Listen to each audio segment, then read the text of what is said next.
and welcome into Fantasy Baseball today on Monday, August 26th. I am Frank Stampfl, joined by Scott White and Chris Towers. For those watching on YouTube, if it looks like I'm in a weird place, that is because I am. I moved to New Jersey over the weekend. That is why. That's not a nice thing to say about New Jersey. All right. I don't think New Jersey is a weird place at all. I just want to go on the record that that is not the official position of anyone else on this podcast. That's just Frank that thinks that the Garden State is weird. Well, yeah, I guess we're about to find out. It looks like I'm in a room where I'm being held captive. I haven't had time to hang stuff up yet, but can you hold up a newspaper? A newspaper? So we can make sure you're okay. Here's something that I'm going to hang up eventually. It's pretty cool. All right. Aaron Judge. We'll talk about Aaron Judge. My goodness. Today on the show, we've got waiver wire moves from the weekend, starter sit decisions. The Nationals are promoting Dylan Cruz, and much more. But let's jump in. In a year that has been so improbable, the impossible has happened. Well, neither of these guys wanted to talk about Bowden Francis, so I will pick the Olive Garden breadstick of the weekend because he took a no-hitter into the ninth inning up against the Angels, where he allowed a solo home run to Taylor Ward to lead off the inning, and that was the only blemish against Francis, where he had 12 strikeouts, 15 whiffs on 117 pitches. And in 4 starts since being moved back into the rotation, it's a 1.33 ERA, a .44 whip, 11.3 K per 9, barely walking anybody. I don't know that, look, obviously he's not going to continue to do this. The underlying pitch characteristics, I don't know that it lines up with him getting away with starts these good, but they are happening right now, and he's only 55% rostered. So, Scott, I will throw it to you. What do you think about this recent run from Bowden Francis? He's at the Red Sox this week. Bow down to Bowden. That's my new mnemonic device, so I don't accidentally call him Bowden like you just did. And it's fitting right now with the way that he's pitching. That comes, I know you gave the whip. That comes out to 5 hits in 22 innings since he returned, which is, of course, unsustainable, but he is good at hit prevention. And I gave his numbers between the majors and minors last year. Bowden Francis, 2.04 ERA, .98 whip, 10.9 K per 9. Of course, part of what makes him good at hit prevention is that he tends to put the ball in the air. But it's interesting because what's at least the last 2 of these 3 starts for Bowden Francis, he's been emphasizing a splitter. He's thrown it about twice as often, about 34% of the time in each of those last 2 starts. And that's helped to elevate his ground ball rate a little. Not enough that he's like a ground ball pitcher now, that it's changed his whole profile. And I don't know that we'd want it to. I do wonder if pairing that pitch with the fastball, so 10 of his 15 whiffs in this latest start against the Angels over the weekend came on the fastball. So he was racking up with the fastball, and if maybe the splitter helps to make that pitch more effective, just the contrast it creates with it movement-wise. I don't know, but what I've been saying about Bowden Francis all along is clearly he has dominated at times in the minors. So if he were to find success in the majors, it wouldn't be the most surprising thing. I can't totally explain it. I don't think it's totally legit, because how could it be? But I do think it's to a point where Bowden Francis has to be added, of course. Yeah, I mean, you look at his AAA numbers for his career, and it's 256 and a third innings, a 4.60 ERA. That's pretty bad. 121.26 whip, not as bad as the ERA, relatively speaking. And it's mostly because his biggest issue is 1.7 home runs per 9. This is at AAA.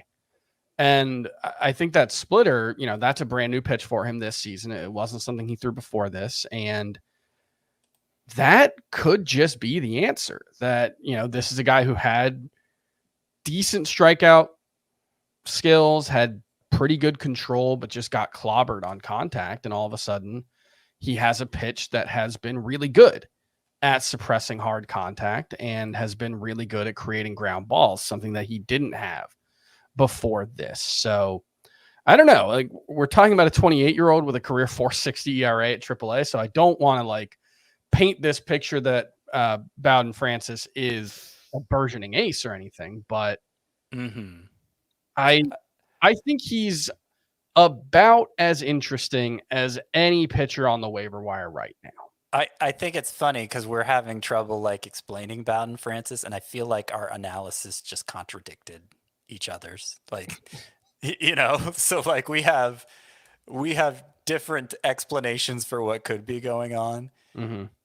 but it's not even really like to the point that you emphasized his career minor league stats, which are very bad, and I emphasized this 1 year in the minors that was very good. I like to think they're concentric circles. Okay. That nestle in with one another. Yeah. But yeah, I think being skeptical of Bowden Francis is probably the right move. But when you look at I think I wrote about 6 pitchers on the waiver wire column on Sunday afternoon, and I would rather have Spencer Arrighetti. He's more widely rostered than Bowden Francis, so that doesn't really help anyone. I mean, if you need a pitcher for the next 2 weeks, I'd rather have Bowden Francis than Jacob deGrom. Like if you're in a head-to-head points league and you might not make it to when Jacob deGrom is healthy, I'd rather have Bowden Francis. I think I'd rather have Francis than Ryan Nelson, who I'm sure we'll talk about later. Yeah. I think I'd rather have Bowden Francis than Andrew Heaney, although he does have a good 2-start week coming up, so that's a little tougher.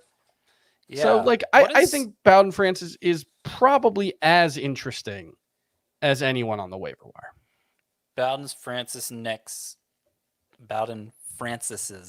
start. I have trouble saying his name as a possessive. Is the Twins or is it the Red Sox? It's the Red Sox. Like at Boston, yeah. Which is really tough. Really tough, yeah. Neither is but great. I think I'd rather roll the dice on Bowden Francis than Bobby Miller. Yeah.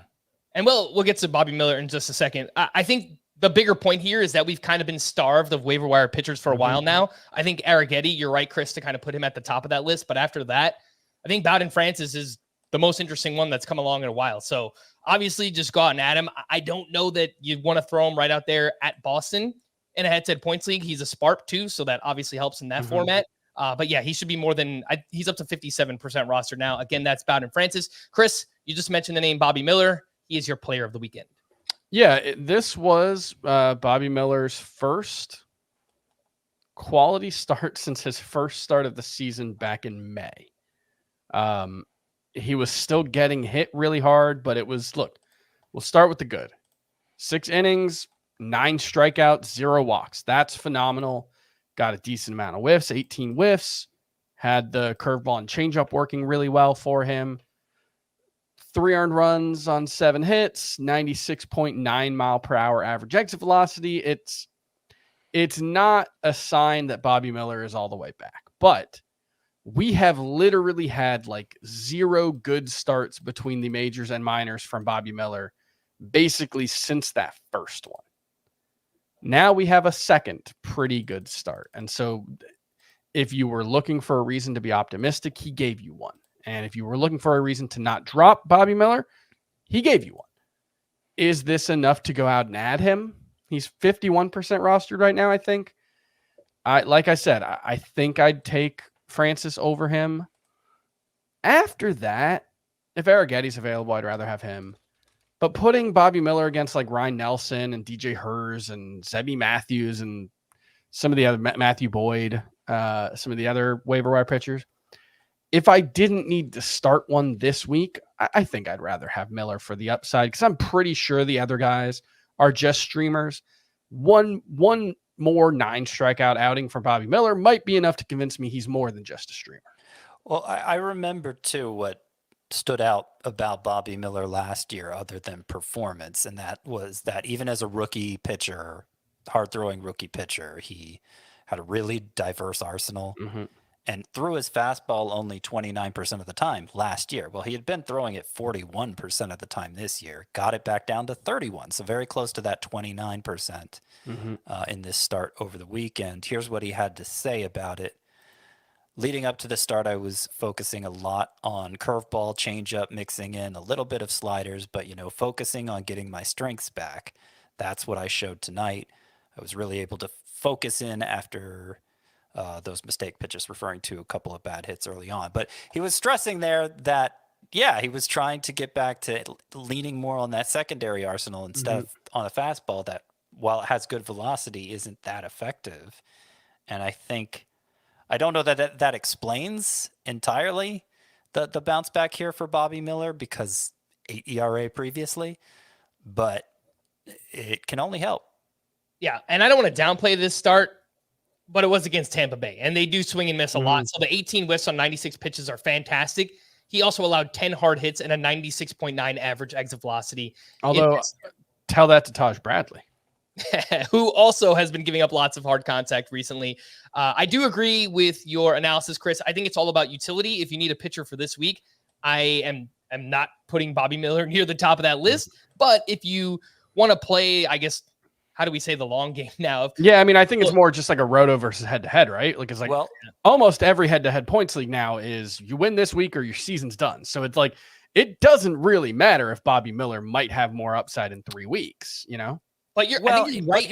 If he has another really good start against the Orioles next time out, I think I might feel good about starting him after that. That's exactly what I was going to say. Is it probably only takes another start like this, given our expectations for Bobby Miller coming in. Who would you guys rather add just in a vacuum right now, Bobby Miller or Bowden Francis? Probably Francis. I agree, Francis. Yeah, but like, it's much more likely if you're in a roto league with 5 weeks left, that like, if you were going to regret not adding one of them, Miller feels more likely to be the one you regret, right? I think that makes sense. It's the upside play, but I'm not sure the way I worded it made sense. Yeah. A lot of double negatives in there, you know?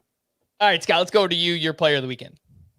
All right, I'm going to go with another upside play here, Junior Caminero, who is, I think having the breakout. I think it's come. I think it's happening. This weekend, 3-game series against the Dodgers.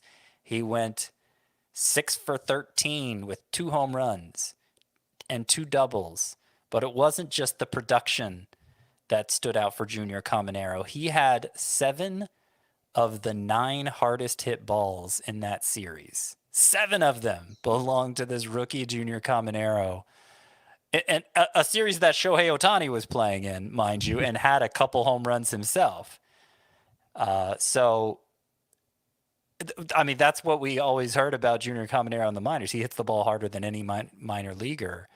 And unlike some of those guys that have come up in recent years, O'Neal Cruz, Ellie De La Cruz, it's not like there are strikeout issues here for Junior Caminero. I just think he has so much upside as a hitter and is closer to meeting it than anybody is giving him credit for, just because we got a glimpse of him last year, and it's never as exciting the second time around when the prospect comes up. But Junior Caminero needs to be rostered everywhere, and he might just be a must-start player down the stretch. How, Scott, give me a % chance that we are drafting Junior Caminero ahead of these players next year.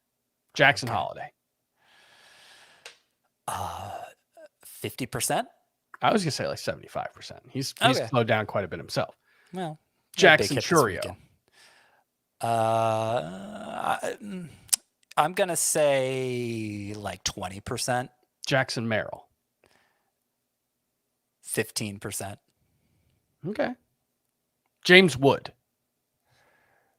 What did I get? What did I say for Jackson Merrill? 20 and 15. I am going to say 15 also for James Wood.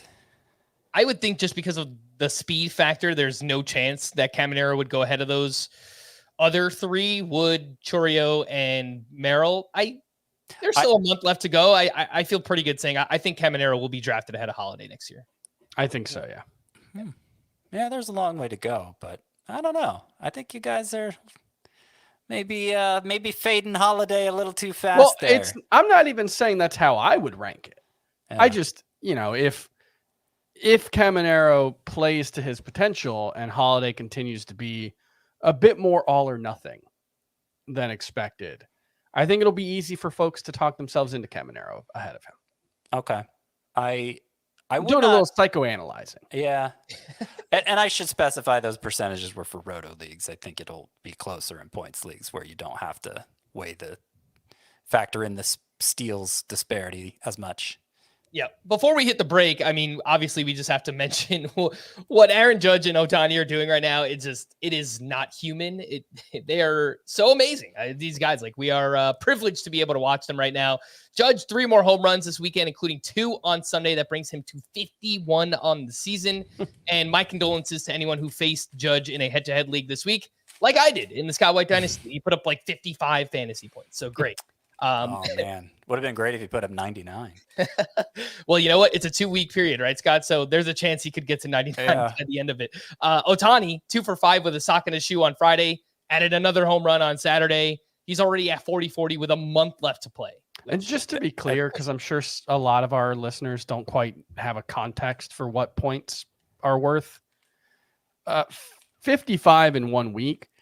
If you score 550 points over the course of a full season as a hitter, you're probably close to a first rounder. That's basically 2 hitters in one, 55. Like, That's 2 good hitter weeks. A 27, 28 point week. That's like a really good week for a hitter. So 55 is pretty insane. I have a couple things I want to mention here. So Shohei Ohtani, earliest in the season anybody's gotten to 40-40. And it's not close. He could get to 50-50. I mentioned 2 weeks ago that Aaron Judge had hit 375 since the end of April. It's actually gone up since then. Aaron Judge is hitting 376 since the end of April. So it's not just power. And I also want to say I think both MVP races are already decided. Like, if these guys get injured tomorrow, and I'm certainly not hoping for that, but if they do, I still don't think anybody could overtake them for MVP. Mm-hmm. Got to mention, of course, with Ohtani, he left Sunday after getting hit by a pitch in his left wrist/forearm area. X-rays were negative. Before we hit the break, reminder to support our fantasy football counterpart, the FFT podcast, as their annual, draftathon is this Wednesday, August 28th. They'll be live all evening on this Wednesday, getting you ready for your fantasy football drafts while raising money for St. Jude Children's Hospital. They're currently auctioning off some cool experiences at tinyurl.com/draftathon 2024. If you're watching on YouTube, you can scan the QR code and that will take you right to the website where you can find some of those items. All the money from the auction items and the donations will obviously be going to St. Jude. So it's a great cause. It's lots of fun. Make sure to support those guys as well. Let's take our first break. When we return, Dylan Cruz is getting called up. We'll talk about that right after this. Jump into this week's unforgettable moments, electrifying action, and pure football passion with the Inside College Football Team. Welcome back in. News and notes. The Nationals are expected to promote Dylan Cruz on Monday against the Yankees. And this season in the minors, he was batting .270 with 13 homers, 25 steals, a .793 OPS. But he was heating up. Last 15 games at AAA, 313, 4 homers, 5 steals, 939 OPS. He is 54% rostered. Chris, do you think Dylan Cruz is a must-add across the board, not just 5 every single league? Yeah? Okay. It's not 100% guaranteed that he will be worth starting even in a 5 outfielder league. But this is, as Scott and I talked about on Friday's episode, this was one of the most productive college hitters ever who has held his own. He hasn't been James Wood or Wyatt Langford but he hasn't been bad in the minors. And there's a lot of reason to think that this is still a potentially impactful fantasy player in all formats. So yeah. So I just said 5 outfielder leagues he was must add.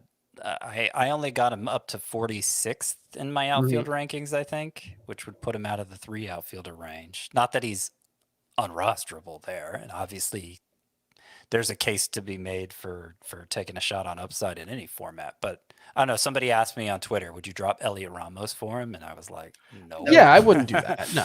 Yeah. So what did you have a chance to re-rank Dylan Cruz yet? I'm looking at it right now. And I think 40 to 45 makes sense. So somebody asked me Lawrence Butler. I said that was about a coin flip, and I might lean Cruz just because Butler's sometimes sitting against lefties, but that's the range of outfielders where I think you could talk about chasing the upside of Cruz. Just given all the struggles that first time prospect call-ups have had this year and really over the last few years. Yeah, you just got to be. I'm trying to be a little more discerning when these guys get called up, but not just drop them for anybody. And I agree, but like your specific team, talking to every individual listener here, your specific team, maybe there's no room for Dylan Cruz. That's possible. There are 10, 12, 14, 15 teams in every league. One of them's got a crappy outfielder that you could drop on the chance that Dylan Cruz is one of the guys. Like if you're in a head-to-head, like Starling Marte is probably rostered in most head-to-head points leagues. Cedric Mullins, like even like a guy who's like Michael Toglia in a points league, I think I'd be fine dropping him for Dylan Cruz. He's only 50% rostered or thereabouts. So 7 games in cores this week too. Yeah, 7 games in course. Yeah. I'd rather take. I mean, it also might depend on your situation. Again, every single person out there, this may not be applicable to your team. It's applicable to somebody's team. Okay, I could go along with that. I just wanted to contextualize it a bit more so that nobody did drop Elliot Ramos for Cruz. The likeliest outcome might be that Dylan Cruz isn't very good. Yeah, that's certainly been the track record for these types of prospects. But it's just mostly I'd rather take the chance on these unproven guys than the guys who are likely available in your league. Sure. Here are some names that are rostered in more than 80% of leagues. Would you drop any of them for Dylan Cruz? Here's a fun one. Drafted right next to each other. Wyatt Langford. Yeah. So I do have Wyatt Langford a few spots ahead of Cruz in my rankings still, but I think that's basically a coin flip rest of season. Who's better too? Mm-hmm. And Chris, you mentioned Cedric Mullins. He's 81%. Would you guys be all right with that? Yeah, I'd drop Mullins for Cruz. Sure. Lane Thomas still 80%. Yep. Yeah, I'd be fine with that. Yeah, I'd be good with that move as well. Rough weekend for catcher injuries, and it's been a bad luck season just overall for Wilson Contreras. I know you could point to his career and say he's missed a decent amount of time, but he suffered a fractured forearm earlier in the year on a batter swing, and this weekend he suffered a fractured middle finger on his right hand because of a hit by pitch. Also, Joey Bart is expected to be placed in the IL with a left hamstring injury. So we do have some catchers that are dropping over the weekend, and the Cardinals are expected to recall Ivan Herrera on Sunday. Could be an option in deeper 2-catcher leagues. But if you play in a 1-catcher league, it feels like these names are probably the most exciting. Shea Langoliers is 68%, Austin Wells is 43%, and Adrian Del Castillo is 35%. Scott, how would you rank Langoliers, Wells, and Del Castillo? I believe in my rankings they're ranked Langoliers, Wells, and Del Castillo. But of course, as we've often said when we've talked about catchers for 1-catcher leagues, they're very interchangeable at a certain point, and just go after whoever you think is the hottest or has the best matchups for the upcoming week. If you wanted to go Wells over Langoliers, I'd have no problem with that. Let me see. That one might just depend on what the upcoming schedule looks like, because Wells has been sitting against a lot of lefties, and it seems like he's not going to catch Garrett Cole. Yeah, I think for this week, the best choice is Langoliers, and I have him ranked best rest of season anyway. I will say Ivan Herrera has some really interesting skills. He's been really good at AAA over the past 2 seasons. An OPS near 900. If not a little above, actually. He's been very good down there this season. Hits the ball really hard. I don't know if he's going to play more than Pedro Pajes with Contreras out, but I remain very intrigued by Herrera, and it wouldn't take many good performances here to move him up my rankings. In deeper 2-catcher leagues, Alejandro Kirk has been hitting well. He's 16% rostered. Miguel Amaya had a big weekend as well. Chris, would you take Ivan Herrera ahead of Kirk and Amaya? I think I'd probably still take Kirk and Amaya. I just don't know how much Herrera is going to play, given that they sent him down. Yeah, I think I would agree with that as well. If you play in like 15-team two-catcher leagues where, guys like Kirk and Amaya are not even available, I was trying to add like Nick Fortes and the Rockies guys just because they have games and cores this week. So Jacob Stallings is only like 2% rostered, if I remember correctly. So like maybe that one. Yeah, it could be. Yordan Alvarez has missed 3 straight due to neck discomfort. What are you guys doing with Alvarez this week? Probably starting him just because he's Yordan Alvarez. Yeah, I would hope so. Astros GM Dana Brown said Friday that he hopes Kyle Tucker will be able to return in early September. While Tucker has been upping his baseball activities, he still feels soreness in his right leg. Tyler Glasnow played catch from 60 feet, but Dave Roberts admitted Glasnow will be out longer than expected. They still expect Glasnow to pitch again during the regular season. Yoshinobu Yamamoto will begin a rehab assignment this Wednesday with an eye to return in mid-September. Pirates GM Ben Cherington acknowledged Sunday that there is a range of innings that the Pirates do not want Paul Skeens to surpass this season, which could lead to more abbreviated starts over the final month. And we spoke about this last week. It kind of feels like we're headed down a Garrett Crochet path here for Paul Skeens. I wouldn't say that dramatic, but yeah, I wouldn't expect 100 pitches every time. But like he's only thrown. He's 2 innings over what he threw. What he did last year between college and the handful of appearances he made. So like, yeah, maybe if he's 80 pitches in through 5 innings, they probably say, okay, that's the day. But I would be surprised if it was like 4 innings and done, unless he was really inefficient. I think he's going to get to around 90 pitches most times out. Okay, so you guys are good starting Skeens this week against the Cubs. Yeah. Yes. All right. Jazz Chisholm returned from the IL on Friday, and he started all 3 games for the Yankees. Hunter Green is confirmed to be dealing with inflammation in his right elbow after an MRI revealed no UCL damage. Michael Harris left Sunday with hand soreness after, you guessed it, another hit by pitch, which those are just not going away. Again, it happened to Ohtani. It happened to Wilson Contreras. Michael Harris on Sunday as well. Robbie Ray exited his start on Sunday due to left hamstring tightness. Jacob deGrom will make his next rehab start at AAA on Tuesday. He made his first rehab start last Thursday. He allowed 1 run over 2 innings with 3 strikeouts. deGrom is 71% rostered if you want to stash him for the final couple weeks of the season. Torey Lovullo said Friday that he wants to get Paul Sewald back to being the team's closer. Lovullo also added that he's pleased with what Justin Martinez has been able to do. Martinez also picked up a save on Sunday. I don't know. I mean, how are you guys handicapping the D-backs bullpen right now? I think Justin Martinez is the closer right now. Yeah. Like I don't know. There's 6 weeks left. I think Justin Martinez is pretty good. I think Paul Sewald's probably better when he's right. So like given a long enough time, I do expect Paul Sewald to return to the closer role for the Diamondbacks. Is there enough time for that this season? There might be, but I don't think it's a guarantee. Oh, it's not a guarantee. And just because that's what Torey Lovullo would like to do in an ideal scenario doesn't even mean it's going to happen. Sewald hasn't been locked down since he moved out of the closer role. And the longer Martinez succeeds in that role, the harder it's going to be to remove him. Mm-hmm. Carlos Correa, who's been out since July 20th due to a right plantar fasciitis, will not return before the end of August. His return keeps getting pushed back due to soreness after running. Shane Baz was scratched from his start Sunday due to the flu. Xavier Edwards left early on Friday due to lower back discomfort. He underwent imaging, which came back negative. Edwards is considered day-to-day. And this is a tough situation because Edwards has been awesome for the past month. The Marlins have games in Coors Field this week, but we don't really know when he's going to return. So what do you guys think about Edwards? It wouldn't surprise me if he wound up on the IL. I'm not saying he will, but this is a sore back. That's the kind of thing that can linger.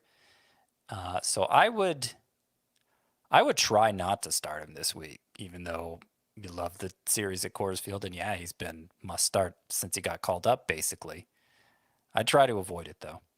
Yu Darvish was activated from the restricted list Friday after dealing with a personal issue, but was then shifted to the 15-day IL. Darvish said he's feeling good, and his placement on the IL was just a matter of ramping up. The D-backs have moved Jordan Montgomery to the bullpen, opting to keep Ryan Nelson in the rotation. Instead, Nelson had another strong start this weekend. We'll talk about him with waiver wire pitchers. Joey Bart, as we mentioned, is likely to go on the IL. Jack Leiter could be called up to start Wednesday against the White Sox. And Leiter's last 9 starts at AAA, a 2.57 ERA, 124 whip, 13.5 K per 9. With all that said, he made 3 starts in the majors this season, and they were pretty awful. 21% rostered. Any interest in Jack Leiter?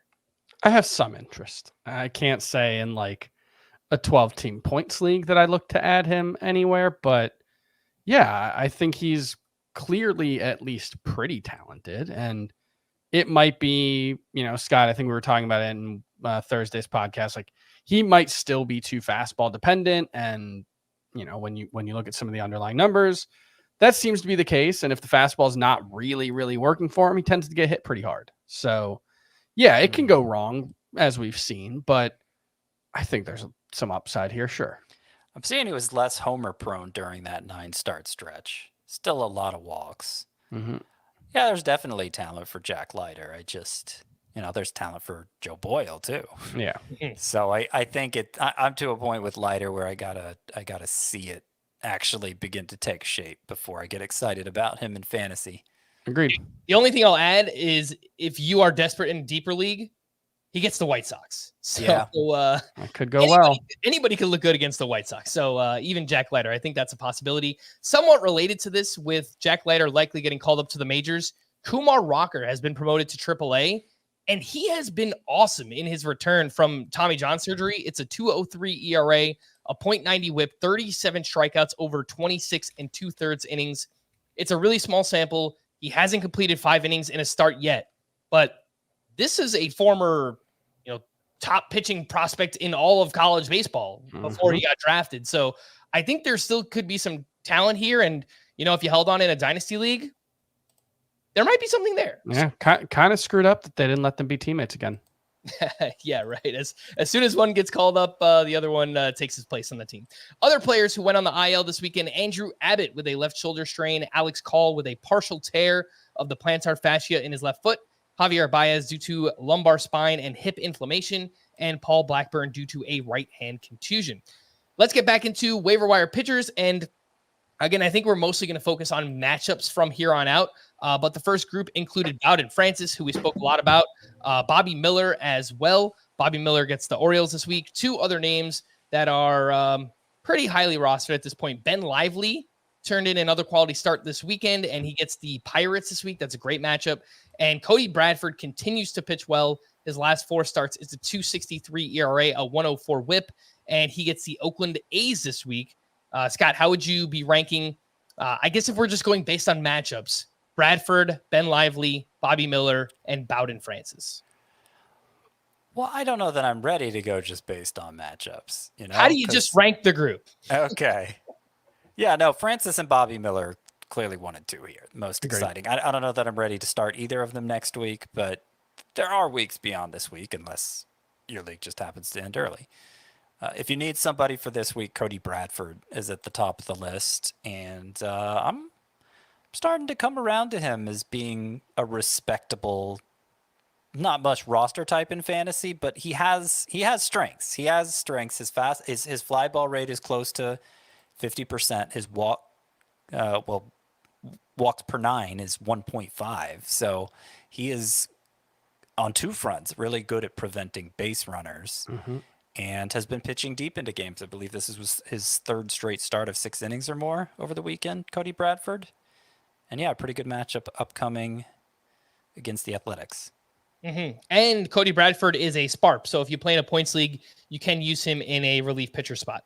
The next group includes Ryan Nelson, who turned in another strong start up against the Red Sox. 6 innings, 2 runs, 7 strikeouts.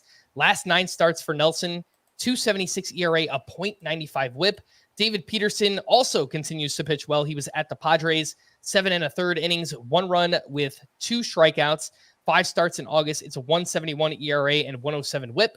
Javier Assad turned in a quality start at the Marlins, and Zebby Matthews, a solid outing up against the Cardinals, 5 innings, 1 run, 7 strikeouts. I'll just quickly mention the matchups. Matthews gets the Blue Jays, Assad at the Nats, David Peterson at the White Sox. That's great. And Ryan Nelson gets the Mets. Chris, how would you rank this next group? Probably Nelson, Matthews, Peterson, Assad. But if you wanted to give Peterson the edge over Matthews, because I would rather start him this week, I think that's perfectly fine. But I think Nelson is the most interesting of this group. It doesn't feel very sustainable to me. Like, he's got a pretty good fastball. Like, it gets good results on balls in play. But even in this stretch where it's not just throwing the fastball more, he's throwing high in the zone with the fastball more. His whiff rate since the start of July is about 20% with the four-seamer, which is pretty run-of-the-mill. So I don't think he's suddenly, the 2.76 ERA since the start of July. I think it's pretty unlikely he sustains that, but, I'm fine rolling with the hot hand for Ryan Nelson. All right, let's move on to the next group, which includes DJ Hers, who had another solid start at the Braves, 5 shutout innings with 8 strikeouts, 18 whiffs on 92 pitches. Last 7 starts for Hers, it's a 2.62 ERA and a 1.17 whip. Albert Suarez has been pitching well lately. He was up against the Astros, 5 2/3 innings, 2 runs with 3 strikeouts. Last 4 starts for him, it's a 0.77 ERA and a 0.94 whip. Luis Ortiz had a strong start up against the Reds, 6 shutout innings with 5 strikeouts. And Jose Quintana had a quality start at the Padres, 6 1/3 shutout innings, 0 strikeouts. Why am I talking about Jose Quintana? Well, he faces the White Sox this week, so I wanted to mention that. Ortiz is at the Guardians. Albert Suarez is in Coors Field, and DJ Hers is home against the Cubs. Scott, how would you rank that group? Well, this is a group where I might just look at the upcoming week who has the best matchup, and it's Quintana. He's the only one of these pitchers who is among my sleeper pitchers for next week. And I guess I'd put him number 1. I do think DJ Hers and Albert Suarez. There's something there with Hers. I think so too. So he has started to mix it up more, not relying so much on the fastball. Hers has, which could be a good thing. It could be a bad thing. But the last 2, clearly more than just the last 2 starts have been good. But even more recently, he's begun to mix in more changeups and sliders, and had 18 swinging strikes in this start against the Braves. I think he's going to be the kind of pitcher where when it goes wrong, it goes really wrong. And so you're always going to feel like you're playing with fire with DJ Hers. I'll also mention that of the 14 starts he's made in the majors this year, only 2 have gone 6 innings. So he's not giving you a lot of volume, and that makes it extra scary. Suarez, I'm mostly just interested in because his supporting cast, and I have even less explanation for why he's pitched well when he's pitched well. But I do think he's back in the discussion at least. But again, of these, I think Quintana I'd prioritize just because of the matchup next week against the White Sox. If you are a believer in the revenge game, DJ Hers was drafted by the Chicago Cubs, and he gets to face them this week. So I had to dig a little bit deeper for that one. I almost said revenge game for Jose Quintana, but he'd have to harbor. He'd have been harboring that ill will for like a decade at this point. Yeah, that's true. Some names in deeper leagues. Andre Palante had a great start at the Twins, 7 innings, 1 run with 5 strikeouts. He gets the Padres this week. Julian Aguiar of the Reds had a strong start at the Pirates, 6 innings, 2 runs with 4 strikeouts. He gets the Brewers this week. Joey Estes turned in a near quality start up against the Brewers, 5 2/3, 2 runs, 5 strikeouts. The numbers in the second half have looked pretty good, but does not look sustainable at all. The underlying statistics do not buy it. He's at the Rangers this week, and Matthew Boyd, a quality start up against the Rangers, 6 innings, 1 run, 4 strikeouts.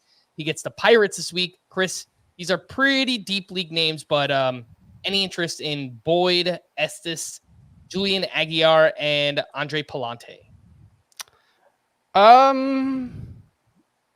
No, not really. If I had to be interested in one, I guess it would be Matthew Boyd, Yes. who looked good in his AAA rehab assignment, has gotten good results. I don't think he's been particularly impressive so far. And obviously, we know Matthew Boyd, not a pitcher you have wanted in the past to rely on for too long, because eventually there's a 3-homer game lurking somewhere. Maybe DJ Hers is the new Matthew Boyd. But I like the slider hasn't really been there yet. I don't have much excitement for any of those guys. All right, fair enough. Let's take our final break, and when we return, we'll hit the waiver wire hitters right after this.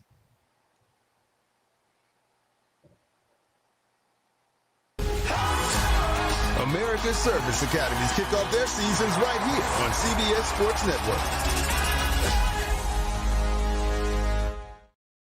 Welcome back in, waiver wire hitters, and we are taking a look at some third baseman. Junior Caminero, probably not out there, maybe 10-team leagues. He's 78% rostered, but it's not 100%. So just check to make sure. Eugenio Suarez had himself a huge weekend in Boston, 3 for 5 with his 19th home run on Friday, then 4 for 4 with his 20th home run on Sunday. Last 42 games for Suarez, he is batting .309 with 45 home runs. So he has been awesome for the past 2 months, basically. Colt Keith is picking things back up as well. He had a big weekend, 6 hits, 1 homer, 7 RBI, and 1 steal. Scott, how would you rank Caminero, Suarez, and Colt Keith? I would rank them Caminero, Suarez, and Colt Keith. I think that's pretty straightforward. Yeah, though I do think Suarez, 68% rostered is way too low at this point for as long as he's been performing like he has. 2 months basically at this point of an OPS near 1,000, batting over 300. People are sleeping on Suarez a bit, I think. Yeah, I think so as well. Some names in 5 outfielder leagues. 2 more homers this weekend for Jean-Kenzie Noel, who has started 10 of the past 12 games for the Guardians. He's now up to a 965 OPS in 41 games played.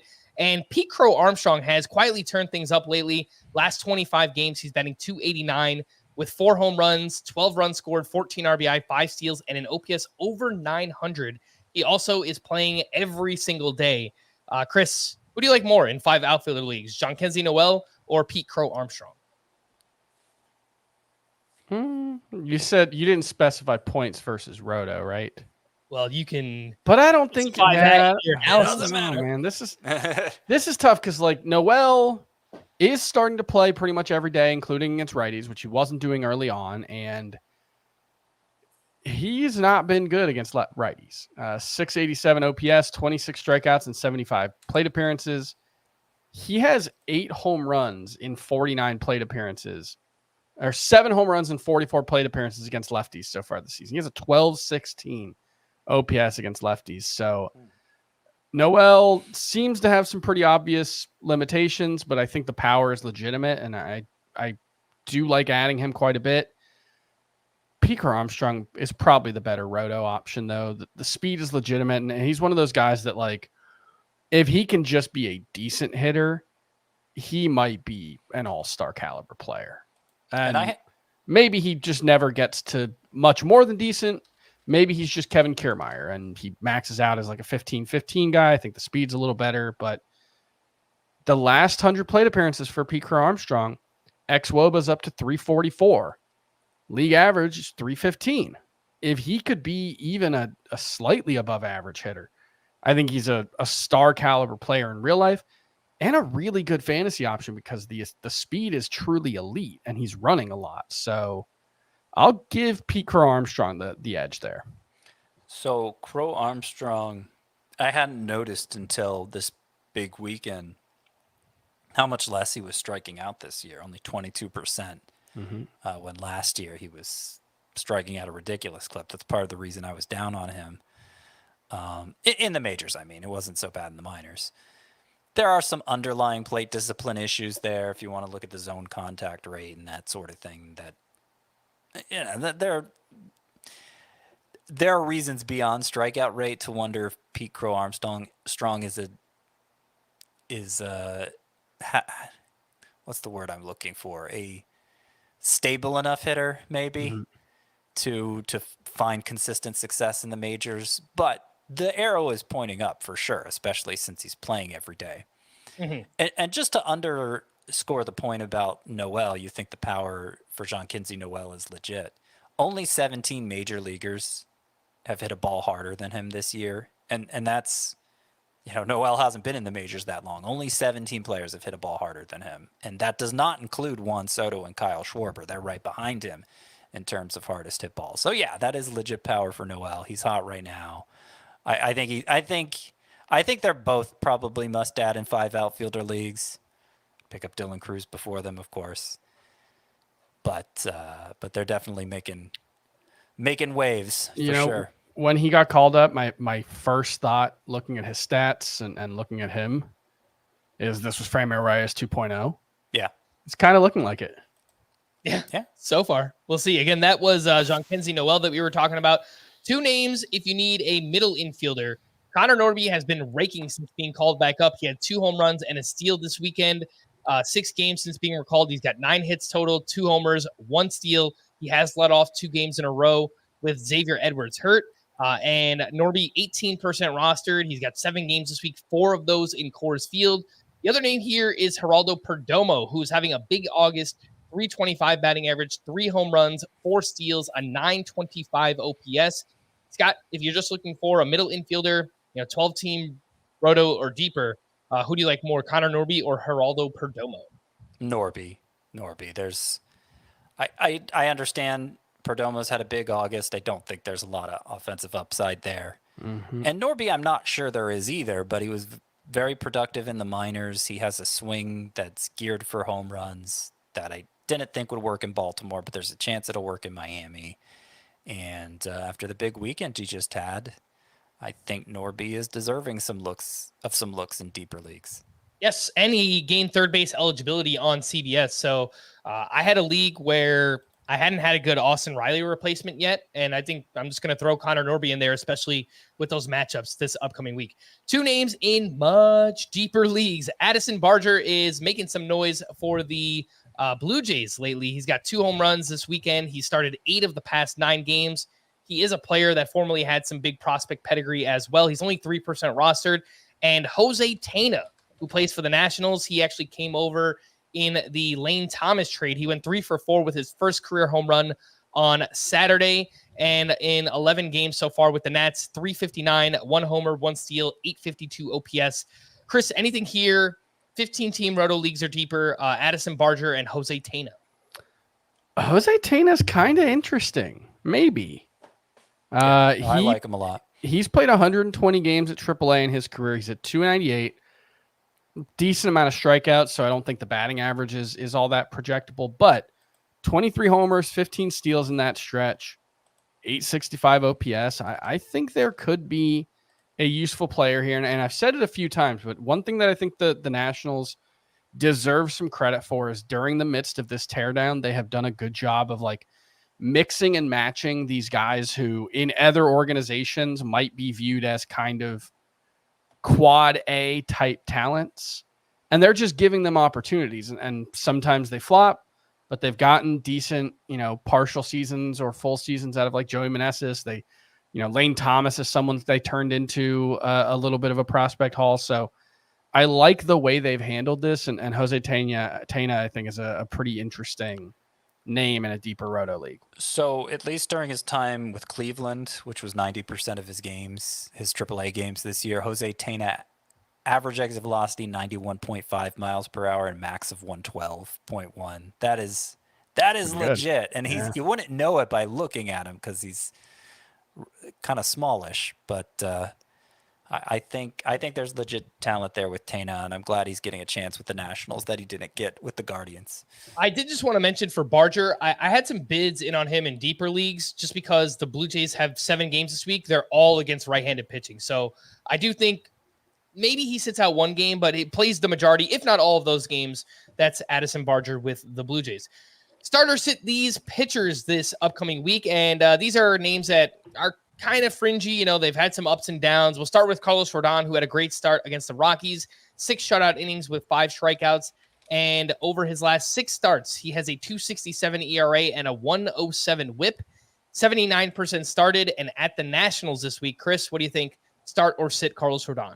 So I think we have seen enough from Carlos Rodon this season to not endlessly chase whatever the most recent stretch of X number of games that's good or bad. Like it clearly has not been very predictive, and the overall production, low 4s ERA, maybe he's more like a high 3s, but I think you probably just leave him in there and you stop worrying about it, especially against a matchup like Washington. That feels like a fairly easy call to me. Having said that, if he struggles, don't blame it on me. Blame it on him. Again, that was Carlos Rodon. How about Joe Musgrove, who was awesome up against the Mets? 7 shutout innings, 1 hit, 9 strikeouts, had 12 whiffs on 75 pitches. And in 3 starts since returning from the IL, it's a .57 ERA, a .57 WHIP. And he is at the Cardinals this week. Only 41% started. Scott, how do you feel about Joe Musgrove? Yeah, I'd be willing to start him. He's been... So this was the first start of extended length, 7 innings, but he's been great. You mentioned the numbers there. Great since returning. He's thrown 70% of his pitches for strikes. He's at a 13% swinging strike rate. I was concerned since he's still pitching with this bone spur that put him on the IL, and there was some talk of him tweaking his delivery before coming back to be able to pitch through that injury. And I don't know if he did or not. It was months ago that we heard those reports, but Joe Musgrove looks like the best version of Joe Musgrove. And so a matchup like the Cardinals, I'd be fine starting him. What about Zach Gallen, who bounced back with a strong start at the Red Sox? 6 shutout innings with 9 strikeouts. He had 12 whiffs on 99 pitches, and he finally got that great curveball working again. It was dominant in this outing. His previous 9 starts before this, he was pretty bad. 5.24 ERA and 1.66 WHIP. 65% started. He gets the Dodgers this week. What do you think, Chris? I was really hoping you wouldn't go to me on this one. Because I think starting Gallen versus the Dodgers is legitimately a coin flip. I think I'd rather start Musgrove and Rodon this week than Gallen. It's been such a weird stretch since coming back from the hamstring injury. A lot of walks, even in this one, 4 walks in 6 innings. So if he goes out and dominates the Dodgers, I would not be surprised. I can't say I'm expecting it. I'll put it this way. You have a good excuse to sit Zach Gallen if you're looking to get another. If there's some pitcher you're trying to fit in your lineup and you're like, I can't figure out how to do it, it's justifiable to sit Zach Gallen. But I was encouraged by this return to form over the weekend. He still walked 4 in 6 innings, so it wasn't great, but the strikeouts were back up and the movement profile on his curveball was different specifically. He was looking to get it a little less vertical and a little more horizontal, and the vertical movement was improved by an inch. So, and he got better results. So it seems like he might have a grasp on what's gone wrong for him, which is encouraging. But yeah, it's the Dodgers. So yeah.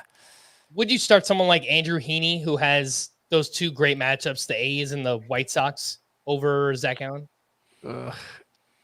I think I wouldn't points. Yeah, I guess that's fair. But that's like a coin flip, which goes to show what my sleepers pitcher list actually means, because Andrew Heaney's pretty high on it. And I'm not sure I want to sit Zach Gallen against the Dodgers for him. All right, let's move over to Sonny Gray, who continues to struggle over his last 10 starts, a 5.86 ERA and a 1.39 WHIP. The biggest difference between this year and last year is home runs. He was the best pitcher in baseball at suppressing home runs last year, and this year he has been quite the opposite. He is home against the Padres this week. What do you guys think about Sonny Gray? So that's tough because the Padres are the least strikeout pro team in baseball, and the one thing you expect from Sonny Gray is strikeouts. So I think I lean towards starting him, but I can certainly understand if you don't want to. What about Ranger Suarez was solid in his return from the IL at the Royals. 5 innings, 1 run, 6 strikeouts, and he is home against the Blue Jays this week. I would start him. Okay. What about Taj Bradley, who had another rough outing this time at the Dodgers? You almost want to give anybody a pass against the Dodgers lineup when they're completely healthy. It's Freeman and Betts and Ohtani and Muncy's hitting again. But Taj Bradley has been bad over his last 5 starts, a 7.96 ERA and a 1.62 whip. He is home against the Padres. Again, that's a tough matchup. I think you have to sit him. What about dropping him? Can you drop Taj Bradley? I wouldn't go that far because he was so good for so long, and I think the upside's pretty clear. But he does seem to have unraveled here for whatever reason, and until he shows signs of pulling out of that, I think you need to sit him. Clayton Kershaw had a rough outing on the other side of that start. 5 innings, 5 runs, 5 strikeouts. Still had 15 whiffs in that one, but he is at the D-backs this week. They are second in WOBA against lefties. Sit. All right. What about Ronaldo Lopez, who has looked good in 2 starts off the IL? He was home against the Nats on Sunday. 6 innings, 1 run, 7 strikeouts, and he is at the Phillies this week. Yeah, go ahead and keep him out there. Seemingly gone ice cold. So we're good with that, Ronaldo Lopez. They did have what, 2 games in a row of 11 runs for the Phillies this weekend. So maybe starting to figure it out. But yeah, I start Ronaldo Lopez. He did. Ronaldo Lopez did just see the Phillies earlier this week, so 2 weeks in a row. That generally favors the offense. But I'd be more likely to start Ronaldo Lopez than Zach Gallen, I think. Yeah, I think so too. Kevin Gausman had a dominant start up against the Angels. 7 innings, 1 run, 10 strikeouts, 20 whiffs on 94 pitches.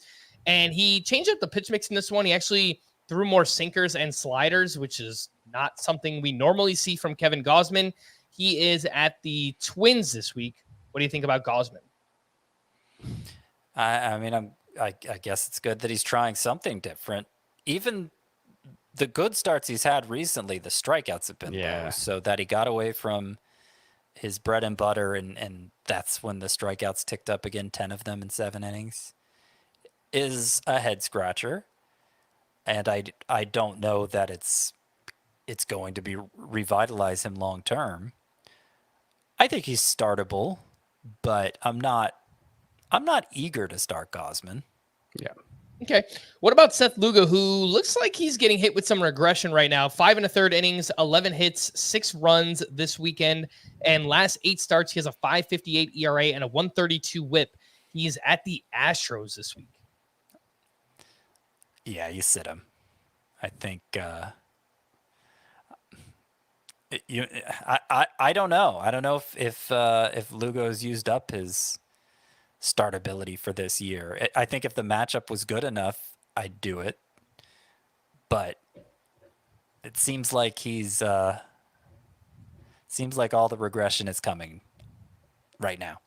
And this last name on the list is not a pitcher, but he's someone we mentioned earlier on. Jackson Holliday is slumping once again.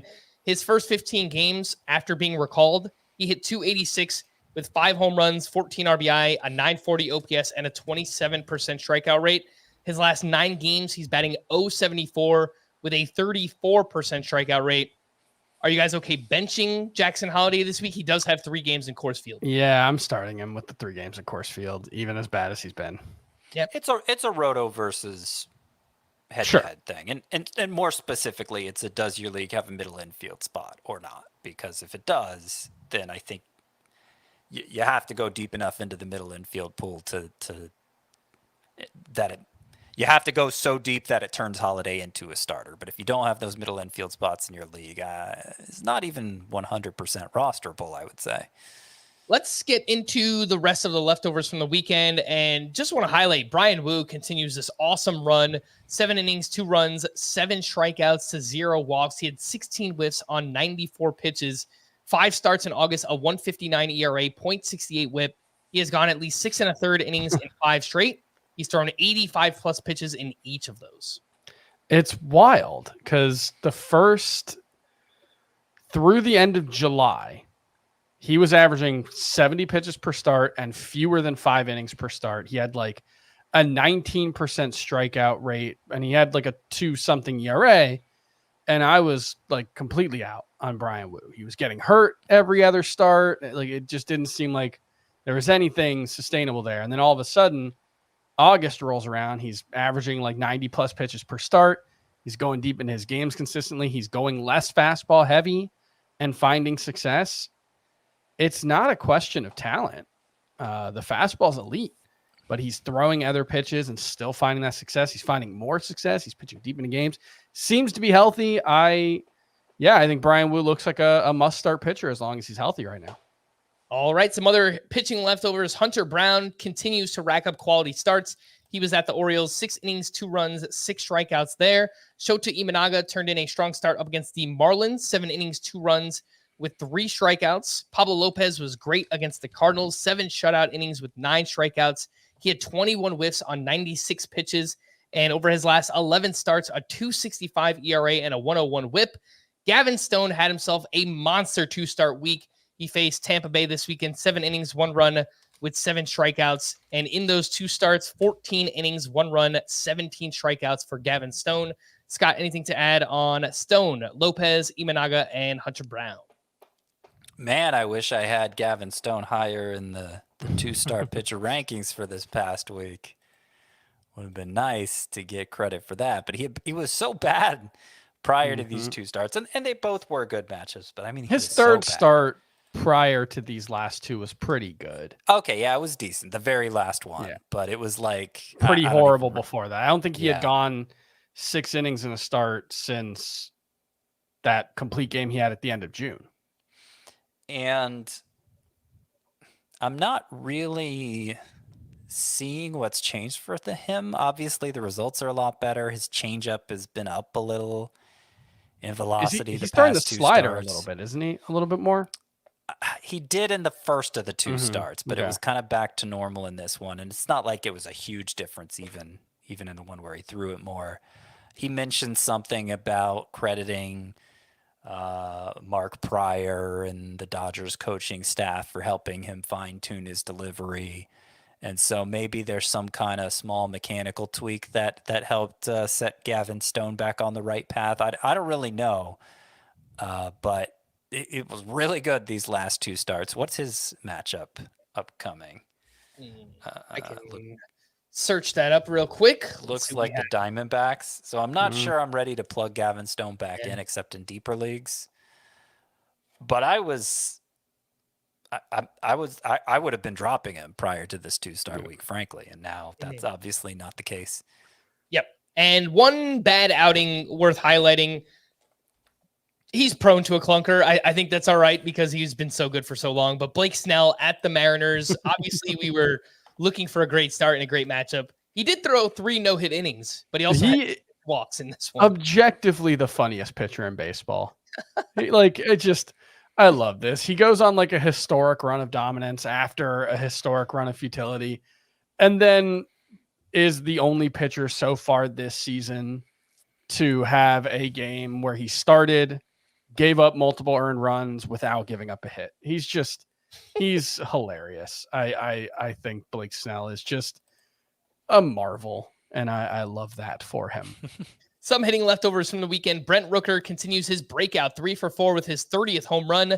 Seiya Suzuki had himself a huge game on Saturday, 3 for 5 with a double dong, 4 RBI. He was slumping a little bit before that, so nice to see him get back on track. JT Realmuto had himself a huge game, 3 for 5 with a double dong, 7 RBI on Saturday. Overall, it's been a down season for Realmuto. He missed some time earlier this year to have surgery on his meniscus. He also has just 1 steal on the season.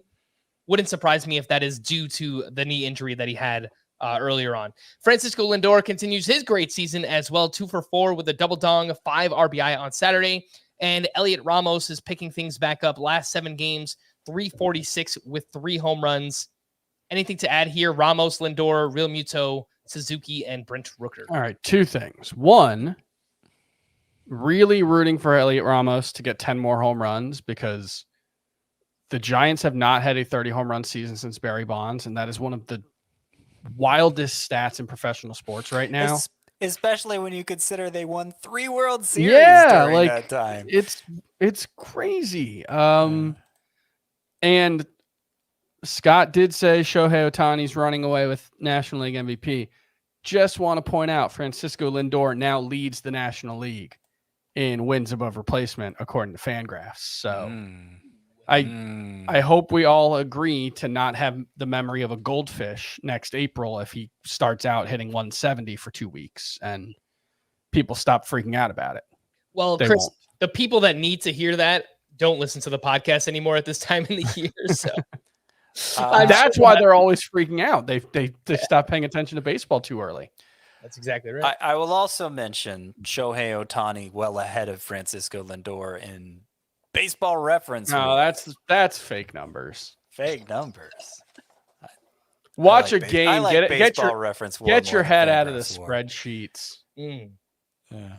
Yeah. I don't know the difference between the two, but I do. No, I think Ohtani's clearly the MVP. I think we can all agree on that. Some bullpen updates for the Pirates on Friday. David Bednar got the 9th inning with a 1-run lead. He gave up a hit and a walk, but he picked up his 23rd save. For the Orioles on Friday, Craig Kimbrell got the 8th inning with the Orioles down 5-2. He gave up 2 hits, but got out of it. And then the Orioles scored 5 runs to take a 2-run lead. Sir Anthony Dominguez picked up his 5th save. And then on Saturday, they went back to Dominguez with a 1-run lead. He struck out 1 for his 6th save of the season. I think at least for the time being, we are still looking at Sir Anthony Dominguez being the closer for the Orioles. For the Angels on Friday, Ben Joyce got the 8th inning with a 1-run lead, facing 3, 4, and 5 in the Blue Jays lineup. He pitched a clean inning. And then Rowanzi Contreras got the 9th with a 1-run lead. He gave up back-to-back home runs, took his 2nd blown save and 2nd loss. Look, the obvious thing is, hey, use Ben Joyce in the 9th inning to get saves, but he was technically used in the highest leverage spot in this game. He has not gotten a save while working a 9th inning, right? Like just a 9th inning. Both of his saves have been multi-inning. Yeah. 5 and 4 outs. So then use him that way. Let him throw 2 innings. I don't. The usage of him has been weird, but it's clearly not just closer usage. You know, it seems more like fireman usage, but maybe after this, it leads to more traditional closer usage. I would hope so.